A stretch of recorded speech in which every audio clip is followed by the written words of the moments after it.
It all started with a crush, a dojo, and a competition that turned my life upside down. I'm talking about a full-blown karate tournament where my best friend and I duked it out, not just for a trophy, but for the affection of the girl we both loved. You might think it sounds like something out of a cheesy 80s movie, but trust me, what happened was far from cinematic and left scars that took years to heal. The betrayal, the adrenaline, and the sound of a bone snapping under the pressure of a desperate kick. It's all burned into my memory. Was I wrong for letting my emotions get the better of me? Or was he the one who crossed the line by trying to humiliate me in front of everyone? Tell me, would you have done the same thing if you were in my shoes? Or would you have walked away and lost everything? Let me take you back to how it all began. Long before the blood and the broken promises. I was just a kid, maybe 10 years old, when I first walked into Mr. Tanaka's dojo. It was a small, unassuming place, tucked away behind a bustling street, but to me, it was a sanctuary. I was a scrawny, shy kid, easily intimidated, and my parents thought karate would help me build confidence. They were right, but they had no idea it would also introduce me to both the greatest friendship and the deepest rivalry of my young life. That's where I met Mark. Mark was everything I wasn't: outgoing, boisterous, and naturally gifted. He picked up the moves faster than anyone, his kicks were higher, his punches stronger, even at that age. We became fast friends, bonded by the shared agony of push-ups and the thrill of breaking boards. We'd spend hours after practice, mimicking fight scenes from action movies, dreaming of becoming black belts and martial arts masters. Our friendship was ironclad, or so I thought. We were inseparable, like brothers. His family welcomed me into their home as if I were their own, and mine did the same for him. We had sleepovers, played video games until our eyes burned, and even went on family vacations together. Karate was our shared passion, a bond that strengthened with every belt we earned. We pushed each other, celebrated each other's victories, and consoled each other after defeats. It was a perfect childhood, a perfect friendship. As the years went by, we entered our teenage years, and that's when the dynamics of the dojo began to shift. We weren't just kids playing around anymore.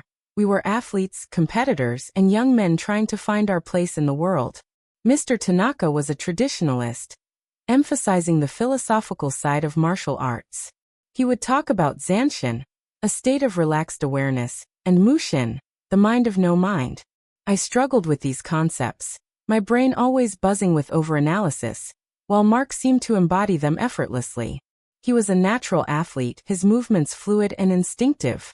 I had to work twice as hard to keep up, drilling my katas until my feet bled and my GI was soaked in sweat. This fundamental difference in our approach started to create a quiet friction. Mark would sometimes tease me about my robotic style, while I secretly envied his ease. We were still best friends, but there was a new unspoken edge to our interactions. We started tracking each other's progress with a microscopic intensity. If Mark perfected a spinning back kick, I would spend the entire next week obsessed with mastering it myself. If I won a local sparring match, Mark would double his training intensity the very next day. It wasn't just about getting better anymore. It was about being better than the other. Our parents joked about our healthy competition, but they didn't see the way we looked at each other when the sensei turned his back. The atmosphere in our small town was quiet, but inside the dojo, the air was always thick with the smell of floor wax and determination. We grew up through middle school and into high school, our belts changing colors from yellow to green, then brown. By the time we were 16, we were the top 2 students in our age group. Mark had developed this incredible speed. He could land a jab and retract it before you even realized he'd moved. I, on the other hand, became a strategist. I learned how to read a person's weight distribution, how to tell when they were about to lunge just by the way their shoulder tensed. We were the golden boys of Tanaka's dojo, often used as examples for the younger white belts. But behind the scenes, the pressure was mounting. Mark's father was a high achiever, always hovering near the mat during practice, nodding when Mark landed a strike and scowling when he missed. My parents were more hands-off, which gave me a different kind of drive. I wanted to prove that I didn't need a coach in my ear to be the best. We started spending less time playing video games and more time analyzing each other's weaknesses. It was subtle at first. We'd stop sharing our secret techniques. We'd pretend to be tired during extra practice just so the other wouldn't see a new move we were working on. The brotherhood was still there, but it was being wrapped in layers of secrecy and ambition. Then came Emily. Emily was the new girl in our class, a whirlwind of bright smiles and infectious laughter. She joined the dojo a few months after starting at our school, and from the moment she stepped onto the mat, both Mark and I were captivated. She wasn't just pretty. She was kind, intelligent, and surprisingly good at karate for a beginner. Her spirit was indomitable, and she approached every challenge with a fierce determination that was both inspiring and incredibly attractive. Mark, being Mark, wasted no time trying to charm her. He'd offer to help her with her stances, crack jokes to make her laugh during water breaks, and always made sure to walk her to the edge of the parking lot after practice. I, on the other hand, was my usual shy self. I'd try to catch her eye, offer a small, awkward smile, and occasionally stumble over my words if she ever spoke to me. I was a silent admirer, observing from the sidelines, my heart doing a little flutter every time she so much as glanced in my direction. I knew Mark liked her, and I knew she seemed to enjoy his company. I tried to suppress my feelings, tell myself it was just a silly crush, and that my friendship with Mark was more important. But the heart wants what it wants, and mine wanted Emily. The tension started subtly, like a faint hum in the background that gradually grew louder. Mark and I began to compete more fiercely in class. Our sparring sessions, once playful and collaborative, became intense, almost aggressive. We'd push each other harder, land blows with a little more force, and celebrate our wins with a touch more smugness. Our sensei, Mr. Tanaka, noticed it too. He'd often separate us, telling us to cool down, reminding us that karate was about discipline and respect, not rivalry. But neither of us listened. The unspoken competition for Emily's attention fueled us, turning every training session into a personal battleground. One afternoon, after practice, Emily mentioned she was struggling with a particular kick. Before I could even open my mouth, Mark, ever the smooth operator, chimed in. "I can help you with that, Emily. I'm practically an expert." He then proceeded to give her a detailed, somewhat condescending, explanation, demonstrating the kick with an exaggerated flourish. Emily, ever polite, thanked him, but I saw a flicker of annoyance in her eyes. Later that week, I saw her practicing the kick by herself, looking frustrated. I quietly approached her, offering a simpler, more practical tip I had learned from an old martial arts book. Her face lit up. "Oh, that makes so much sense," she exclaimed, smiling at me. That tiny interaction, that genuine smile directed solely at me, felt like a victory, a small crack in Mark's seemingly impenetrable armor. But Mark wasn't going to let me have even that small win. He started being more vocal about his superiority in front of her. He'd point out my mistakes during drills, making it look like he was helping me, but we both knew he was just trying to make me look inferior. "Keep your hands up, Leo, you're wide open," he'd say loudly while Emily was nearby. It was a calculated move to keep me in his shadow. But the real psychological warfare happened outside the dojo.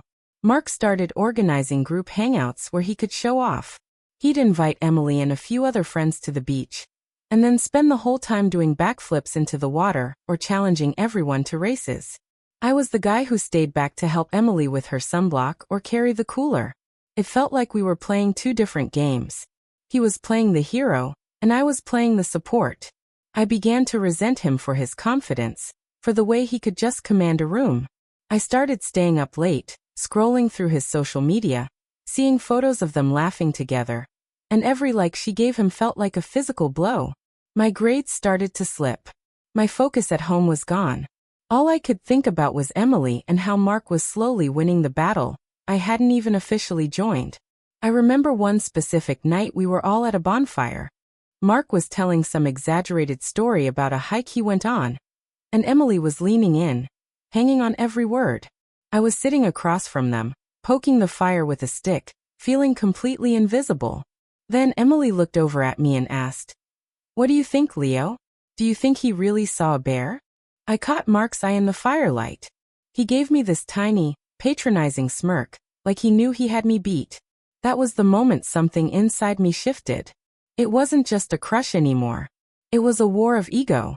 I decided right then that I wasn't going to be the nice guy who finished last. I was going to beat him where it mattered most, on the mat. As the months went by, the tournament season approached. This wasn't just any tournament, it was the regional qualifiers. If you won here, you were considered the best in the state for your division. Mark was obsessed. He started training with a private coach on the weekends, something he didn't tell me at first. I only found out when I walked past a different gym and saw him through the window, sweating through a heavy bag session. I felt betrayed. We were supposed to be training together, but he was literally going behind my back to get an edge. I didn't confront him. Instead, I used that betrayal as fuel. I started running 5 miles every morning at 5 a.m. I bought my own weights and worked out in my garage until I could barely lift my arms. I studied tapes of Mark's old matches. I knew he had a tendency to drop his left hand when he went for a high kick. It was a split-second opening, but it was there. I practiced a counter-strike for that specific opening thousands of times. My garage wall became a mess of sticky notes with diagrams of footwork and strike zones. I was becoming someone I didn't recognize, someone cold and calculated. Emily would sometimes ask me why I looked so tired at school, and I'd just brush it off. I couldn't tell her that I was preparing to destroy my best friend just to prove I was worthy of her attention. The week before the tournament, the atmosphere in the dojo was unbearable. Mr. Tanaka called us into his office. He sat us down and looked at us with those piercing eyes that seemed to see right through our skin. Karate is a mirror, he said. It shows you who you really are. Right now, I see 2 boys who are lost in a fog of pride. This tournament is not a war. If you treat it like one, you will both lose, no matter who gets the trophy. We both nodded and said the right things, but as soon as we left the office, the masks went back on. Mark bumped my shoulder as he walked past me to the locker room. Good luck next week, Leo, he said, his voice dripping with insincerity. Try not to get hurt too bad. That was the final straw. I didn't reply. I didn't need to. I would do my talking on the mat. I spent the last few days in a state of hyper-focus. I stopped eating junk food, I meditated every night, and I visualized the match over and over. In every version of the dream, I was the one standing over him. In every version, Emily was cheering for me. I had convinced myself that this single match would define the rest of my life. The day of the tournament arrived, crisp and bright, but my stomach was a knot of nerves. The dojo was packed with parents, friends, and other students, the air buzzing with anticipation. I could see Emily in the crowd, sitting with her parents, her eyes scanning the room. My heart hammered against my ribs. Mark and I both breezed through our initial matches, our years of training paying off. We were both in peak condition, moving like machines. The inevitable clash was set. The final match, me against Mark. As we bowed to each other at the center of the mat, there was no friendly glint in his eyes, only a steely resolve. I mirrored his intensity, my own determination burning fiercely.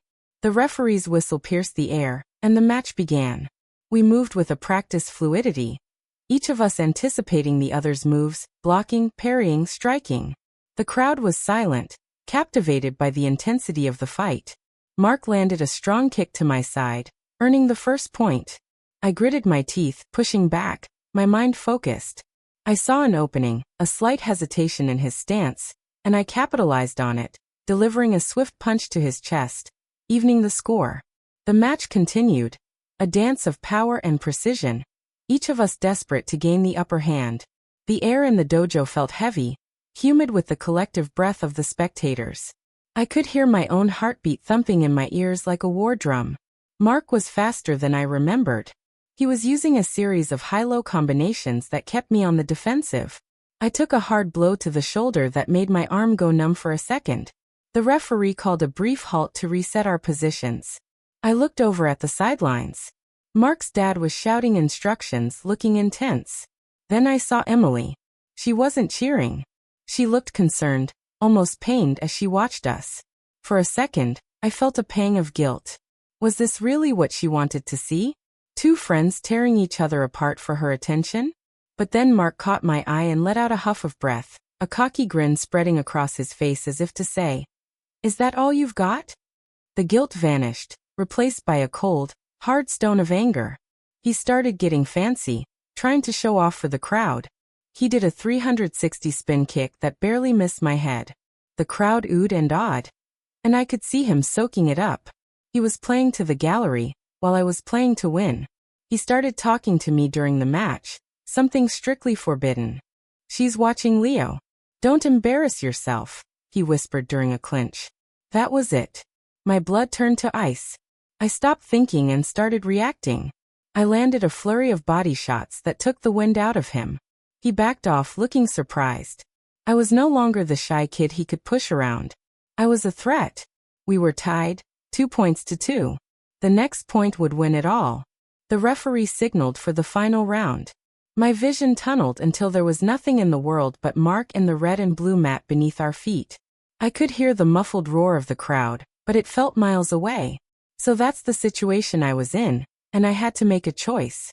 Here I was, facing my best friend, in a battle that had spiraled far beyond a simple karate match, fueled by jealousy and the desire to impress the girl we both liked. Before I tell you what happened next, I want you to pause and comment below what you would have done in my shoes. Would you have held back to preserve the friendship? Or would you have fought with everything you had, letting your emotions take over? Would you have realized that a girl's love shouldn't be won with a fist? Or would you have seen this as your only chance to finally step out of the shadows? I really want to know. Is there a point where a friendship is worth more than your pride? Or is the sting of being second best too much to handle? The final round began, and the stakes felt impossibly high. Mark, fueled by a surge of adrenaline, became more aggressive. He lunged at me, a flurry of punches and kicks, forcing me to defend frantically. I dodged, weaved, and blocked, looking for an opening, my mind racing. Then it happened. In a desperate attempt to score a point, Mark went for a sweep kick, but his foot caught my ankle at an awkward angle. I felt a sharp pain, a sickening twist, and I stumbled, falling awkwardly to the mat. The crowd gasped. I lay there for a moment, the pain radiating up my leg, a searing fire. The referee rushed over, checking on me. I could hear Mr. Tanaka's concerned voice in the background. My vision was a bit blurry, but I could make out Mark standing over me. His face a mixture of concern and something else, a flicker of regret, perhaps, or maybe even fear. He hadn't intended to injure me, I knew that, but the competitive frenzy had gotten the better of both of us. Despite the pain, something snapped inside me. All the suppressed jealousy, all the frustration of being the quiet one, of feeling overshadowed by Mark, erupted. I pushed myself up, wincing, but determined. I wasn't going to let him win, not like this. I was angry, and that anger fueled a new, dangerous kind of energy. I stood up, and for the first time in my life, I truly didn't care about the rules or the spirit of the sport. I wanted to hurt him. I wanted him to feel the humiliation I had felt for months. I ignored the referee's questions about my health. I just nodded, my eyes locked on Mark's. When he signaled to restart, I didn't wait. I charged. It wasn't pretty karate. It was raw, unbridled aggression. I took a hit to the face, my lips splitting open, the copper taste of blood filling my mouth. I didn't care. I landed a flurry of strikes that backed Mark up against the edge of the mat.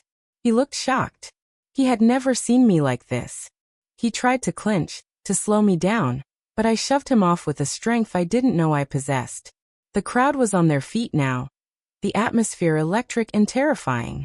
Mark tried to regain control, but I was in his head now. He threw a desperate high kick, the exact one I had studied. His left hand dropped. My training took over. I stepped inside the arc of his kick and delivered a devastating counterpunch right to his solar plexus, followed by a roundhouse kick that connected solidly with his ribs. I heard a muffled crack. Mark went down hard. He gasped for air, his face turning a pale shade of gray. The referee immediately stepped in, ending the match. I stood over him, my chest heaving, blood dripping from my lip onto my white GI. I had won. But as I looked down at my best friend writhing in pain, the red mist started to clear. I saw his father jumping over the railing, looking furious. I saw Mr. Tanaka rushing over with a medical kit. And then I saw Emily. She wasn't smiling. She looked horrified. She looked at me like I was a monster. The trophy was presented to me a few minutes later, but I felt like it was made of lead. The victory felt like ashes in my mouth. I tried to go over to Mark while the paramedics were checking him, but his father shoved me away. "You've done enough," he spat. I walked out of the dojo alone, the shiny gold trophy clutched in my trembling hands. The aftermath of that day was complex. My ankle was sprained, and I had to wear a brace for a few weeks, but the physical injury healed quickly. The emotional scars, however, took longer. Mark had 2 cracked ribs and a severely bruised ego. We didn't speak for weeks. The dojo, which had once been our second home, became a place of mourning. Mr. Tanaka didn't ban me, but his silence was a heavier punishment than any suspension. He stopped giving me extra tips. He stopped smiling when I entered the room. I had proven I was the better fighter, but I had lost the respect of my mentor. Mark eventually quit the dojo entirely. His father moved him to a different club in the next town over. Our families, who used to go on vacations together, stopped speaking. My parents tried to defend me, but how do you defend a kid who broke his best friend's ribs over a girl? Emily, surprisingly, started spending more time with me. She'd walk with me to and from school, help me carry my books, and we'd talk for hours about everything and nothing. Our friendship blossomed into something more, and eventually we started dating. It was everything I had dreamed of, but it was bittersweet. Every time I held her hand, I thought about Mark. Every time we laughed together, I felt a pang of guilt. Our relationship was lived in the shadow of that match. We tried to make it work, but the how we met story was too dark. Eventually, she confessed that she had started talking to me because she was worried about me, not because of the fight. She told me that the way I fought that day scared her. She saw a side of me she didn't like. We stayed together for a while, but the spark was gone. We were 2 people tied together by a tragedy. We broke up during our senior year of high school, and it was a relief for both of us. Years later, I moved away for college and then for work. I stopped doing karate for a long time. The sight of a GI made me nauseous. But eventually, I found my way back to a different dojo, in a different city. This time, I went in with a different mindset. I realized that the Mushin Mr. Tanaka talked about wasn't about being a machine. It was about being at peace with yourself so you don't have to prove anything to anyone else. I started teaching. I found that I had a knack for helping the shy kids, the ones who were like I used to be. I tell them that the black belt isn't a weapon, it's a responsibility. I carry the lesson of that tournament with me every single day. I learned that winning isn't everything, and sometimes the biggest victories come with the biggest losses. I learned that honesty, even when it's difficult, is always the best policy, especially with those you care about. If I had just talked to Mark about how I felt, maybe we could have figured it out together. Instead, I chose the path of violence and ego. I recently saw a post on social media. It was Mark. He's married now, has a little girl. He looks happy. He's a coach for a youth soccer team. I spent an hour staring at the message button. I wanted to tell him I'm sorry. I wanted to tell him that I'd give back every trophy I ever won just to have those Saturday mornings back, playing video games and dreaming of being heroes. But some bridges are burnt too badly to be rebuilt.